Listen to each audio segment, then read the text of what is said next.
Hello, everyone, and welcome back to Curtains Up. I'm your host, Rohan Sengupta, and today I'm absolutely honored to be joined by a truly remarkable guest, Dr. Carol Fisher Sorgenfrei, the Professor Emerita of Theater at UCLA, and is an internationally acclaimed scholar, playwright, and expert in Japanese and intercultural performance. Dr. Sorgenfrei's work has bridged continents and centuries, from the elegance of Noh and Kabuki to complexities of avant-garde and intercultural theater. Her insights have shaped how we understand not only performance, but the deep cultural dialogues that theater allows us to explore. Whether you're a student, artist, or just a theater enthusiast, today's episode is a rare opportunity to learn from one of the foremost voices in global theater studies. Dr. Sorgenfrei, welcome to Curtains Up. It is such a privilege to have you with us today. Thank To you, start us, Rowan. I'm very happy to be here. to start us off, you've spent so much of your career studying and writing about Japanese theater, from the haunting stillness of Noh to the vivid spectacle of Kabuki. And I was just wondering, what first drew you to Japanese performance traditions? And how did it evolve into a lifelong passion and scholarly focus? I think, like a lot of people, I had a very inspirational professor when I was in college. I went to Pomona College and I studied theater with the late Leonard Pronko. I began with him on one of his expertise, which was 20th century French theater. And then he was talking about how excited he was to discover how the French playwrights from the early 20th century had been influenced by Japan. And so he himself then gradually became a expert on Japanese theater until he became one of the foremost experts on Japanese theater, particularly Kabuki. So when I was looking for where I wanted to go for my year abroad as an undergraduate. And originally I'd planned to go to England, and then I thought, wow, I'm going to go to Japan. So I did, and I started studying theater there and got hooked on the avant garde because it was so unusual and very few people were writing about it at that time. So, would you say that when you went to Japan for your for studying abroad, is that what sort of like influenced you into your like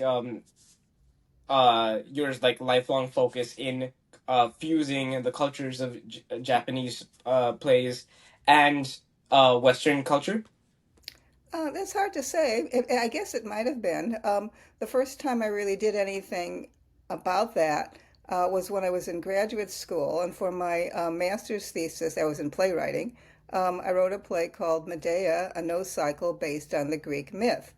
And that takes, as from you can tell from the title, it takes the story of Medea, the ancient Greek woman who murdered her children, and sets it in the style of the Noh. And since the typical Noh performance, not today, but in olden days, there would be all day long, and there'd be five Noh plays, and they went in kind of an order of from a god play, and then gradually getting more exciting until they ended with a demon play. And so I decided to tell the story of Medea in five basic scenes. Each one would be related to, and in the style of, the Noh play uh, of that segment. So that was my first foray into it, and then it that play was entered by my university into a contest, and it won, and so I kind of cemented my excitement about that, and also people then began to know me for that. Yeah, I've actually like done an episode where I talked about Medea with another professor, and it was I think it's one of the coolest plays of that time period. And I was like, when I was researching a bit about you, I was fascinated to see that you had combined Medea with no theater, because like they're two entirely different sorts of play styles, right? Like the way you would perform No is entirely different to how you perform Medea. So combining the two and making it into like an entirely new thing with clear inspiration from both sides. I think that's honestly really cool, and one of the greatest things I've seen in greatest fusions I've seen in a while. That was what was the last part you just said? One of the greatest fusions I've seen in a while. I just thought it was really cool to see. Thank you very much. Well, Uh I have to correct you just a little bit there because I was not the first person to come up with the idea of oh, putting Noh and Greek theater together. Although I may have been one of the first to actually write a play like that. But scholars had been talking about the relationship, um, that is to say, the similarities between ancient Greek tragedy and the Japanese Noh. And everybody was, all these scholars were writing about how intriguing it was that they had some similarities, a variety of similarities, but there, of course, had been no contact between ancient Greece and medieval Japan. So anyway, it was that was the first scholarly thing. So you should know that. But I may indeed have been the first person. I'm not sure. One of the earliest people to write a play combining the two. I actually thought they were a bit different, but I guess I can see some similarities, like the way No and uh Medea are performed. It's just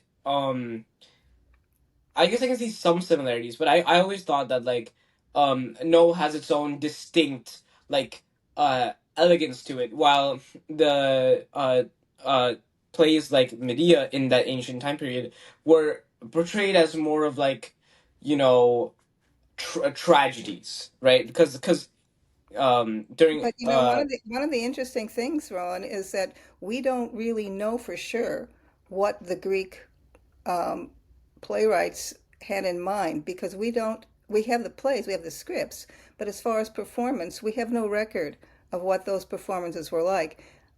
In contrast, Noh is a continuous performance form, not as old, of course, as the ancient Greeks, but from the 1400s until now, we know how it was performed, and it hasn't changed that much, except, of course, and this will sound perhaps funny to people who might have seen Noh, it's speeded up. Noh is very slow, but compared to early days, it's no, actually, I think I said that backwards. Now that I remember, I think it's the opposite. I think Noh was rather fast before and it gradually slowed down. But in either oh case, it was different. It's not exactly the same, but we do have a continuous sense of and a history. Whereas for the Greek tragedy, until there was kind of a revival of interest in Greek tragedy, which was in relatively modern times, you know, yeah, it was hundreds theater of definitely years had after a it bit was of a done. Yeah. Um, it, so they had to guess kind of what they thought it was like. And we still don't know. People are doing research, but we still don't know for sure. There is no way to know exactly. and this actually ties into my next question because you've already answered one part of it. Mhm. How does Japanese theater differ from Western theater in terms of performance style, storytelling, and staging? Well, of course, you have to understand and remember that Western theater has many different ways of doing performance. Um, but in general, the classic things about Noh is that there is a seated chorus which tells much of the story, and the main actors um, speak and chant to a certain extent, but mostly they dance. And so uh, dancing the story is very crucial in the Noh and narrating about it as opposed to necessarily enacting it is something that is typical of the Noh and which is very different from what we think of as most Western theater. Now, of course, nowadays, in recent times, or the last 100 years or so, 150 years, Western theater has become much more varied, and there are a lot of different ways of doing things now than there were some time ago, say in Shakespeare's time. And then would you say that there are like some specific design elements like the no mask or kabuki makeup that carries deeper meaning for the audience in than in Western culture? That's interesting. It's a very, very good question and very thoughtful. I'm not sure if they carry a deeper meaning, but they are obviously a little bit different. The no mask usually presents one crucial expression that is key to the particular character or play. Although the interesting thing about the no mask is that depending on how the actor moves their head, if they look down a little bit or up or to the side, a really beautifully designed and executed no mask can actually change expression from the audience's perspective. It doesn't have any moving parts, but it appears to from the audience because of the skill of the sculptor. Kabuki, on the other hand, can vary from quite realistic makeup to rather exaggerated things in the aragoto plays, the really wild plays where they have stripes and so on. But usually those are meant to more emphasize a kind of emotional state for the character. And of course, they can change then because the actor can change his expression quite a bit, but they emphasize lines and expressions in the case. So there is somewhat of a difference there. And also, I think because No tends to focus on a single emotion usually, and usually that has a lot to do with nostalgia and memory.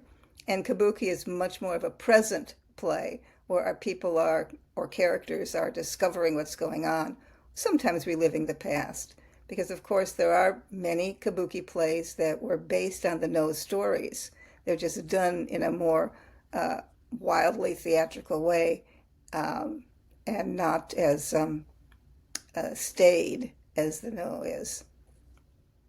Yeah, I've seen No Masks before, and I remember thinking, well, like this kind of funny, but my initial reaction was like they're like pretty scary, like because like the first one I saw was like I think it was supposed to be portraying anger or betrayal, so it looked like a little bit like scary for some to say, right? But after looking through a few more, I saw how there's so many, there's so much variety, and just in general how much how much they help move along the story as well, right?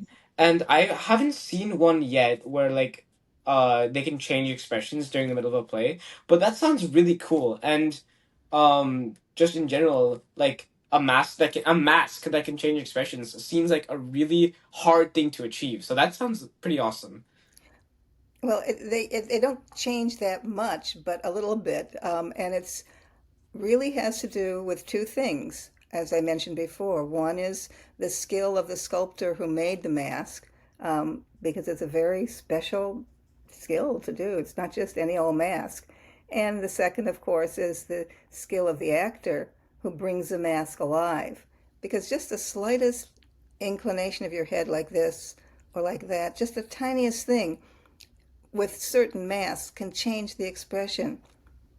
And of course, it also has to do with his body and what he's doing and what he's saying, of course, or what's being said about him. So the combination of the dance and the whole movement of the body, the sound of the music, the words that are being chanted, and the slight shift in his face. So that, for example, one of the most common things that you see in the No is a shift from rather more of a blank expression to sorrow, and they will like lower their mask a little bit, and then they will raise their hand a little bit, and perhaps to cry into it, and that gives you a sense of what's going on. But Of the shift. Okay, I it's see. very slow. It's a very slow shift. Yeah, you really That have to. sounds yeah. And sometimes they say in Japan that in order to really enjoy a No play, you fall asleep.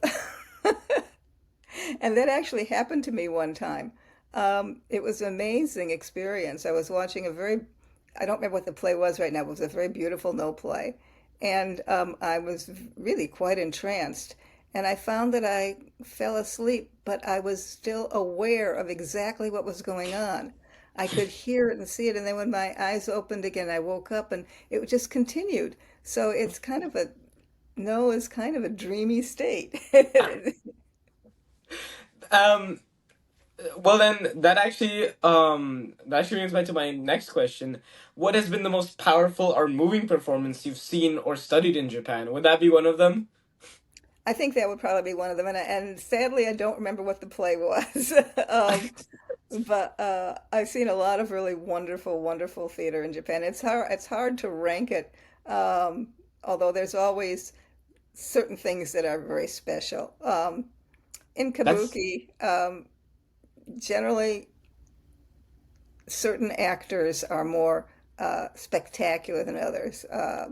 And in No, some actors are more intense than others. And so there's, in the No, you look for the intensity, like what kind of sends you into another realm, whether it's sort of semi-asleep like that or something else.